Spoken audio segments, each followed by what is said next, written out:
અને જો પોતાના પ્રિયતમની પાસે રહે રાજી જાણે તો પાસે રહે, અને જો પોતાના પ્રિયતમને છેટે રહે રાજી જાણે તો છેટે રહે.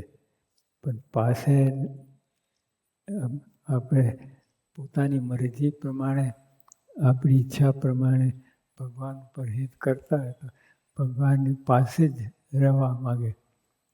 પણ ભગવાનને શું કરવું છે, કરાવવું છે એ ઉપર જાય તો છેટે રહે કે પાસે રહે, તો ગમે ત્યાં હોય ભગવાનની મરજી સાચવવાની તો બધું આવી ગયું.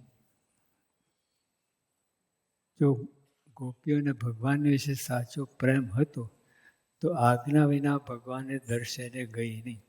અને જ્યારે ભગવાનને કુરુક્ષેત્રમાં તેડી ત્યારે ભગવાનનું દર્શન કર્યું. પણ કોઈ રીતે ભગવાનના વચનનો ભંગ કર્યો નહીં. મુદ્દો આવું છે.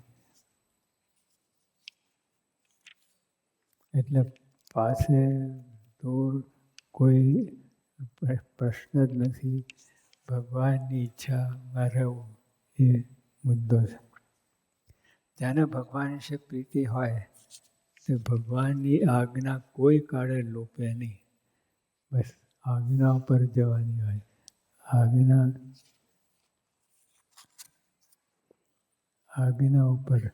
આજ્ઞા મુદ્દો છે. અને સ્વામી ગુણાચંદ સ્વામી પણ કહ્યું, આજ્ઞા અને ઉપાસના બે પાંખો છે. એ જો આપણે નીચે હોય ને, નીચે ચાલતા હોઈએ તો ટેકો લઈને, લંગડો હોય તો ટેકો લઈને પણ ચાલે, દોડાદોડી કરે. પણ આકાશમાં ક્યાં ટેકો મૂકવો? તો આજ્ઞા અને ઉપાસના બે દ્રઢ જોઈએ, ઇક્વલ, તો ઉડાય બરાબર. ને ઉપર ઉડવાની વાત છે, એક જરાક ડિફેક્ટ હોય તો ન ઉડી શકે પંખી. એ બરાબર જોઈએ. તો જેટલી આજ્ઞા પરે આપણે એટલી ઉપાસના સિદ્ધ થઈ કહેવાય.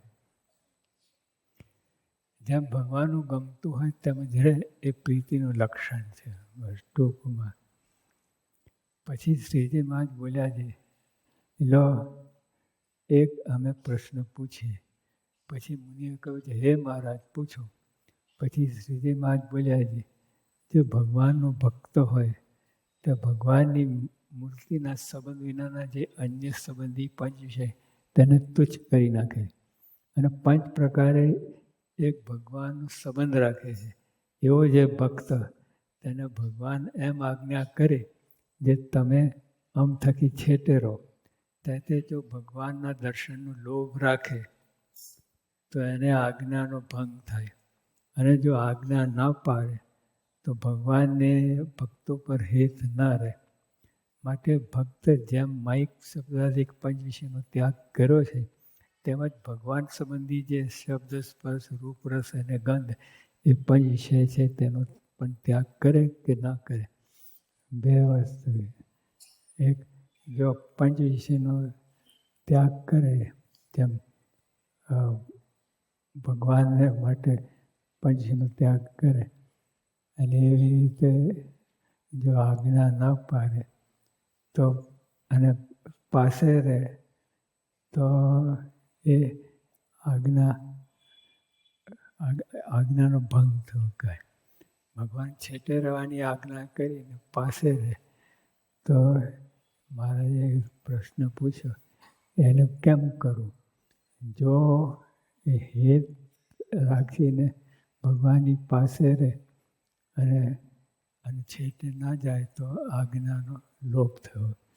પાસે રહેવાની ઈચ્છા રાખે તો મહારાજે કહ્યું કે ભક્ત કેમ કરે? માટે ભક્તે જેમ માઇક શબ્દાદિક પંચનો ત્યાગ કર્યો છે, તેમજ ભગવાન સંબંધી જે શબ્દ, સ્પર્શ, રૂપ, રસ અને ગંધ એ પંચ છે તેનો પણ ત્યાગ કરે કે ના કરે, એ પ્રશ્ન છે. પછી સર્વે મુનિ મળીને જેને જે બુદ્ધિ હતી તેણે તેવો ઉત્તર કર્યો. પણ એ પ્રશ્નનું સમાધાન થયું નહીં. પછી શ્રીજી મહારાજને કહ્યું છે, હે મહારાજ, એનો ઉત્તર તમે કરો. પછી શ્રીજી મહારાજ બોલ્યા છે, જેને ભગવાનને વિશે દ્રઢ પ્રીતિ છે અને ભગવાનને અખંડ સંબંધે રહી જે માઇક પંચ છે તેને તુચ્છ કરી નાખ્યા છે અને શબ્દાધિક પંચ છે એને વિષય કરીને ભગવાન સંગાથે દ્રઢપણે જોડાણો છે, તે ભક્ત ભગવાનની આજ્ઞાએ કરીને જ્યાં જ્યાં જાય છે ત્યાં ત્યાં ભગવાનની મૂર્તિ પણ એ ભક્ત ભેરી જ જાય છે. મહારાજે ઉત્તર એ જેમ બધા પંચશીનો ત્યાગ કર્યો છે અને ભગવાન સંબંધી પંચશી રાખ્યા છે, તો એ આજ્ઞા પારે આવી રીતે છેટેરે અને જે વસ્તુ વાત કરી એ પ્રમાણે આજ્ઞા પારે, આજ્ઞા પારે તો ભગવાનની મૂર્તિ એના ભેગા જાય છે, ભગવાનના ભક્તની ભેગા મૂર્તિ જાય. એટલે એ મૂર્તિ ભેગી જાય એટલે જો જાગા સ્વામી હતા તો મહારાજ ગુણાતન સ્વામીએ આજ્ઞા કરી, તમે શાખા ઉદરની બીડમાં જાઓ, ત્યાં રહો. અને ખરેખર સમય હતો અને આચાર્ય મહારાજને આવવાના હતા અને ધામધૂમ થવાની હતી અને સ્વામીનો પણ લાભ મળવાનો હતો. પણ આજ્ઞા કરી તો જાગા સ્વામી આજ્ઞા પાડીને ગયા તો મહારાજ એમને ભેગા હતા, મહારાજ એમની ભેગા સૂતા એવા દર્શન થયા. પણ કેટલી બધી આજ્ઞામાં અને બધું દેખતા જ્યાં જાગા સ્વામીએ આ બધી વાત જે સમયામાં ચાલતું એ બધું દેખતા, બધું જે આજ્ઞા પાડી તો બધું વિશેષ. એક તો આજ્ઞા પાડીનું સુખ એમાં ભગવાન રહે છે અને બીજી બધી અને આ મૂર્તિ દેખાય ના દેખાય તો બધું જુદી વાત છે, પણ આજ્ઞા પાડી એ મુદ્દો છે. એટલે આજ્ઞામાં સુખ, આજ્ઞા પાડવાની છે.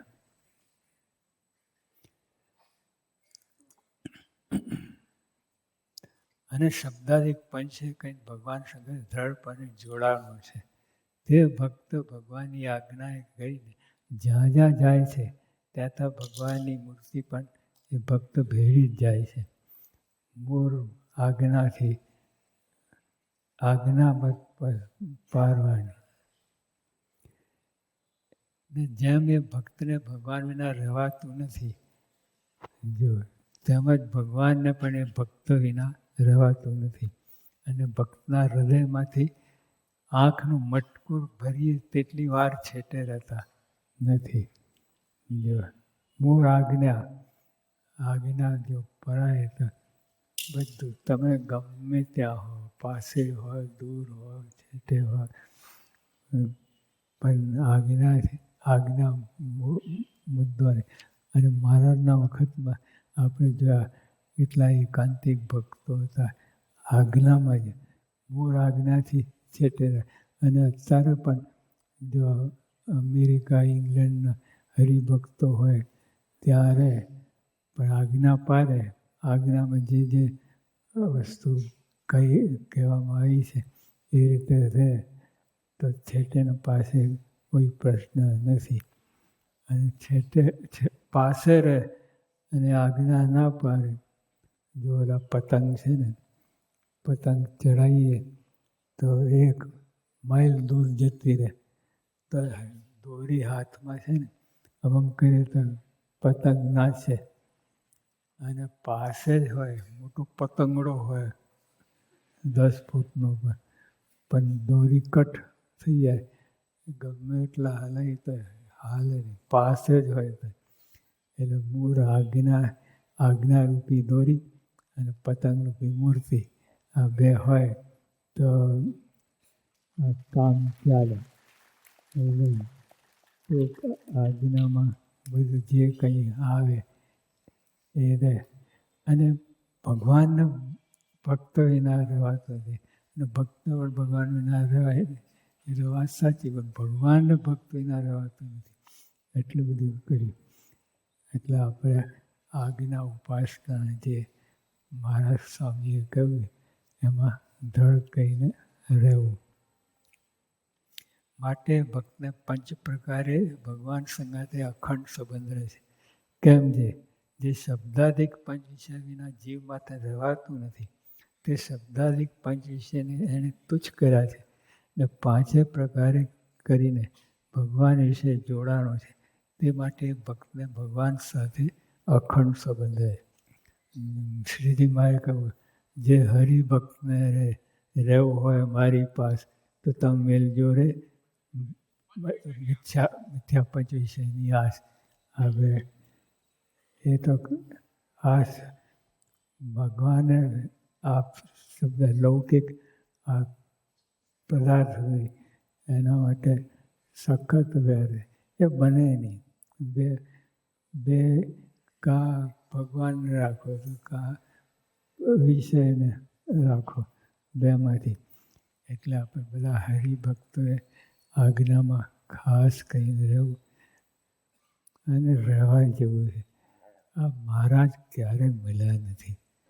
આપણે કેટલા જન્મથી બધું અને બધા પંચે ભોગ્યા છે. રાજા મહારાજા થયા, ઇન્દ્ર થયા, બ્રહ્મા થયા. આ બધી કેટલી સાહેબી આપણે ભોગવી છે.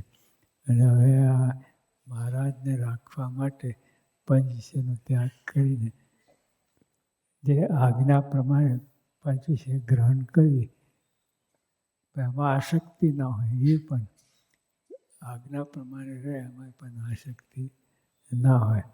આટલી બધી હોય તો આપણે કામ થાય. અને કર્યા જેવું છે, ખાસ કર્યા જેવું છે. મહારાજ ક્યારે મળ્યા નથી અને આપણે કેવળ દયા કરીને આપણે ભેગા આવ્યા અને બધી આપણે મનુષ્ય કર્યા, કેટલું બધું સુખ આપ્યું. એમના એ સુખ ખાલી યાદ કરીએ તો એ પાર આવ્યું નથી. અને ભગવાન શ્રીજી મહારાજ, ગુણાતન સ્વામી અને ગુણાતીત ગુરુઓ એમના સંબંધમાં જે આપણે જો એમના એ ભગવાનને તુલ્ય છે.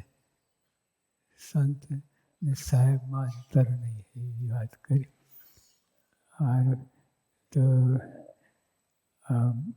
ગુણાતીત ગુરુના પણ જીવન ચરિત્ર એમાં ખૂબ રસભસ થવું.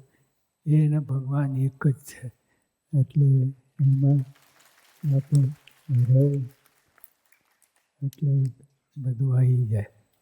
સદાન સાંઈ મહારાજ